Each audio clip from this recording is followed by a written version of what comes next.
Assalamualaikum warahmatullahi wabarakatuh.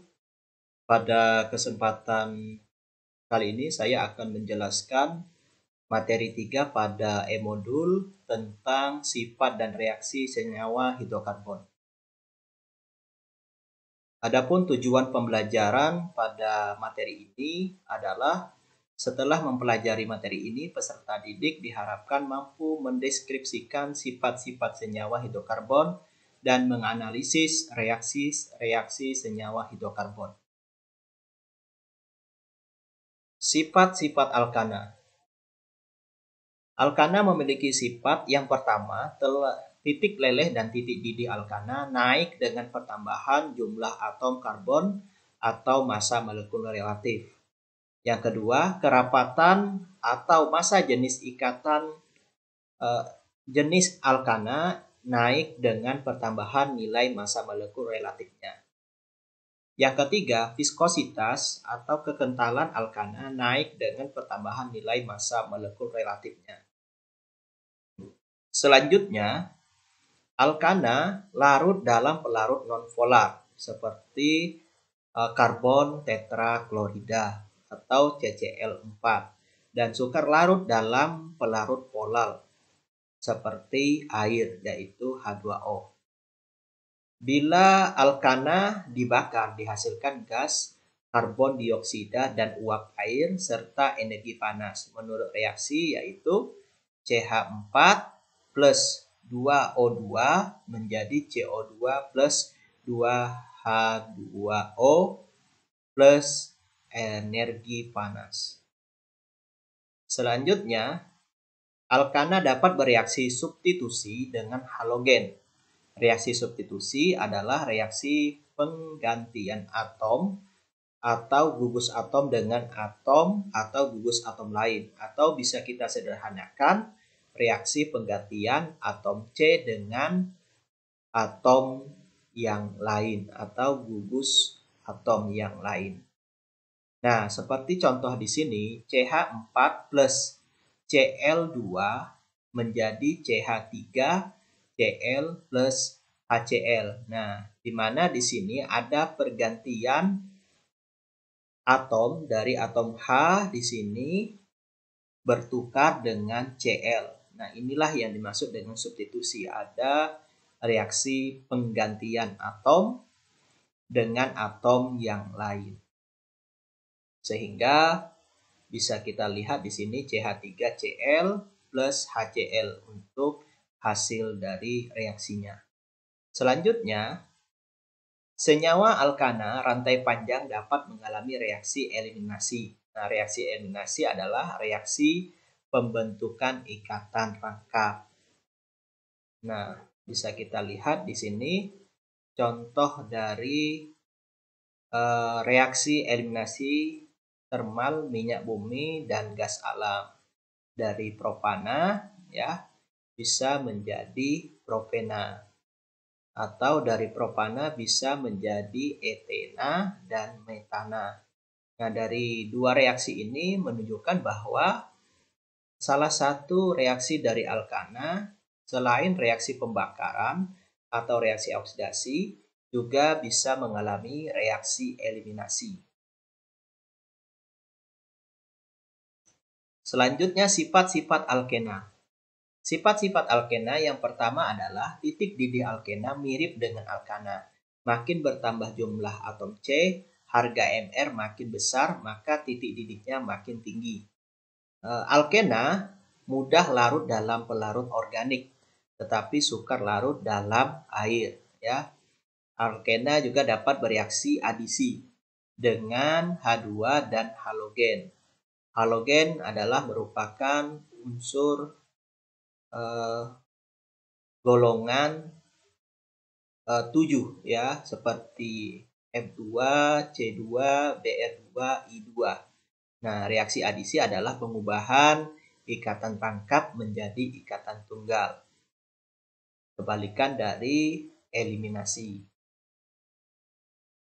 Selanjutnya, di sini bisa kita lihat sifat-sifat dari alkena. Yang pertama, bisa mengalami reaksi adisi di sini dari alkena dengan H2.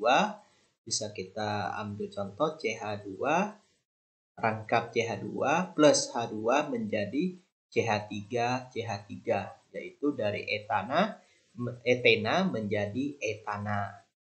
Nah, jika reaksi adisi alkena dengan halogen, kita bisa lihat di sini rumus umumnya CH rangkap CH plus X2 maka akan dihasilkan CHX CHX ya. Nah, bisa kita lihat CH2 rangkap CH2 plus Cl2 menjadi CH2Cl CH2Cl atau dari etena menjadi 1,2 dikloroetana.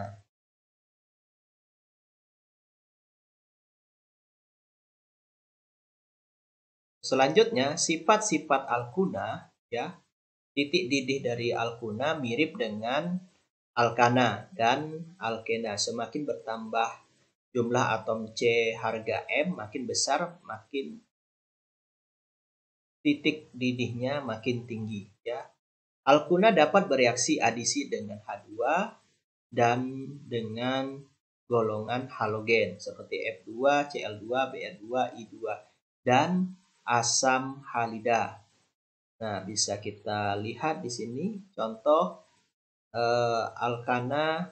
alkuna di sini reaksi adisi dari alkuna dengan H2 ya, yaitu dari CH rangkap 3CH plus H2 akan menghasilkan CH2. Jadi dari etuna menghasilkan etena.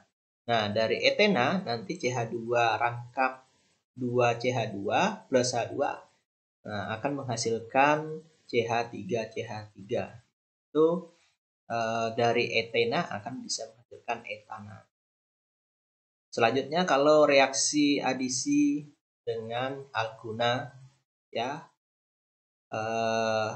HCl, maka bisa kita lihat di sini dari propuna akan menjadi 2 kloropropena. Ya, dari 2 kloropropena akan menjadi 2,2 dikloropropana.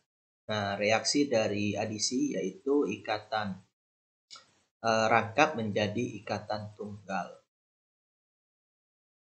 Baik, selanjutnya coba kalian cari informasi kejadian sehari-hari yang melibatkan reaksi kimia senyawa hidrokarbon. Selanjutnya, kalian identifikasi jenis-jenis reaksi kimianya, termasuk reaksi substitusi, adisi, eliminasi, atau pembakaran, serta presentasikan hasil penelusuran kalian tersebut. Selanjutnya, kita masuk ke latihan soal. Yang pertama, diketahui persamaan reaksi CH4 plus Cl2 menjadi CH2Cl2 plus H2 merupakan reaksi titik-titik ya.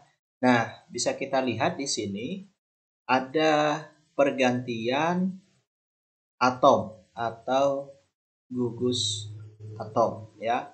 Nah, jika seperti ini, maka reaksi tersebut adalah merupakan contoh dari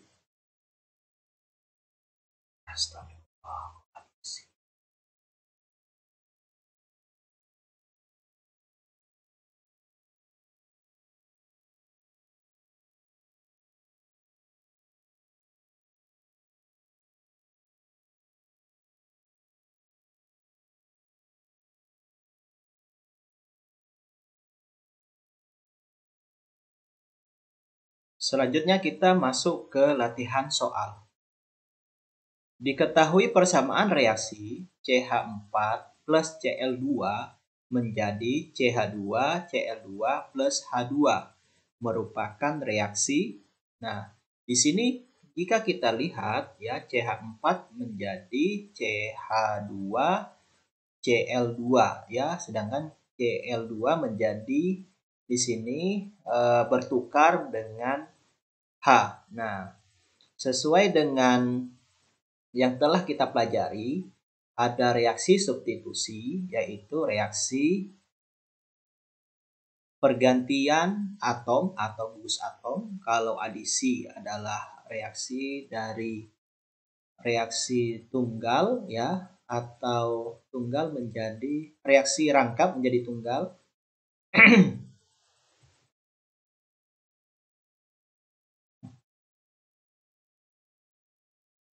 Selanjutnya kita masuk ke latihan soal.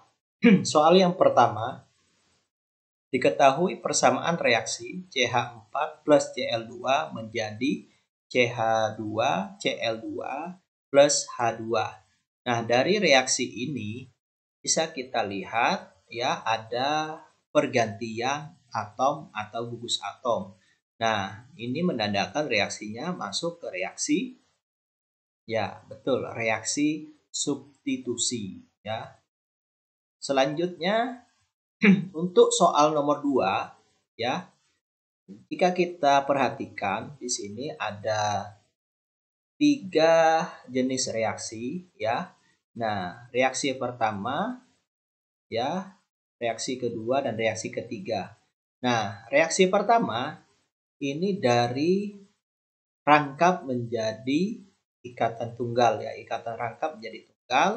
Kalau yang kedua ini kita lihat ada pergantian atom atau gugus atom, dan yang ketiga ini dari tunggal menjadi rangkap. Nah, jika kita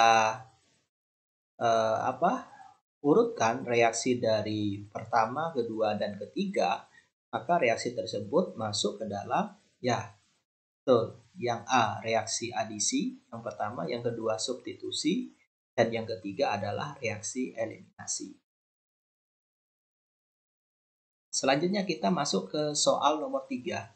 Senyawa di bawah ini yang memiliki titik didih paling tinggi adalah, nah, titik paling tinggi adalah jika dia mempunyai massa molekul relatif yang banyak, atau bisa kita katakan semakin banyak atom C-nya maka semakin tinggi ya titik didihnya. Nah, bagaimana kalau misalnya atom C-nya sama, satunya lurus, satunya cabang? Tentu yang lurus lebih tinggi titik didihnya daripada yang bercabang. Nah, sehingga bisa kita simpulkan dari soal yang ketiga ini, jawaban yang benar adalah yang E ya, yaitu yang mempunyai 6 ya. Di sini ada 6 atom C ya. Dan mempunyai 14 atom H ya, sehingga dia memiliki titik didih yang lebih tinggi. Baik, sampai di sini dulu pertemuan kita hari ini. Mudah-mudahan bermanfaat dan saya akhiri. Assalamualaikum warahmatullahi wabarakatuh.